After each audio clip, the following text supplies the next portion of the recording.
আসসালামু আলাইকুম ওয়া রাহমাতুল্লাহি ওয়া বারাকাতুহু। সম্মানিত দিনী ভাই বোনেরা, আপনারা কেমন আছেন? আশা করি আলহামদুলিল্লাহ আপনারা সকলেই ভালো আছেন।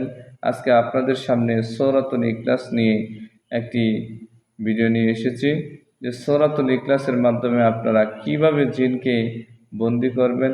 আসুন আমরা জেনে নিই। আজকে আমরা জানব যে জিনকে কিভাবে বন্দী করব সূরাতুল ইখলাসের মাধ্যমে ইনশাআল্লাহ। তো দুরূদ ইস্তিগফার ৩ বার পড়ে নেবেন। যখনই জিন দেখবেন আপনার শরীরে, রোগীর শরীরে বর করছে, শরীরে উপস্থিত হয়েছে, তখনই আপনি কি করবেন? সূরাতুল ইখলাস ৯ বার পাঠ করবেন। বিসমিল্লাহির রহমানির রহিম। নিয়ত করবেন যে আমি তাকে বন্দী করে ফেলতেছি।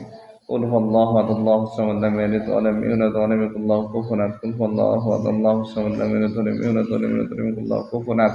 কুল হুয়াল্লাহু আহাদ আল্লাহুস সামাদ লাম ইয়ালিদ ওয়া লাম ইউলাদ ওয়া লাম ইয়াকুল লাহু কুফুওয়ান আহাদ। মাথার থেকে নিচে এবার ফু দিবেন, এভাবে ফু দিবেন।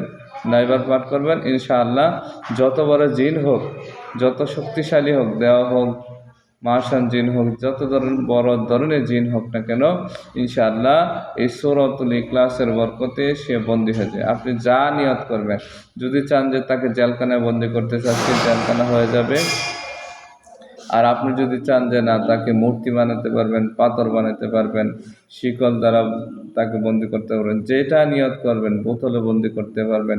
ইনশাআল্লাহ এই সূরার বরকতে ইনশাআল্লাহ আপনি এইভাবেই বন্দী করতে পারবেন ইনশাআল্লাহ। আল্লাহ পাক সকলকে এই আমল করার তৌফিক দান করুন। যারা জিন জাদুর চিকিৎসা করেন, অবশ্যই আপনাদের জন্য এটা কার্যকরী ইনশাআল্লাহ, পরীক্ষিত ইনশাআল্লাহ।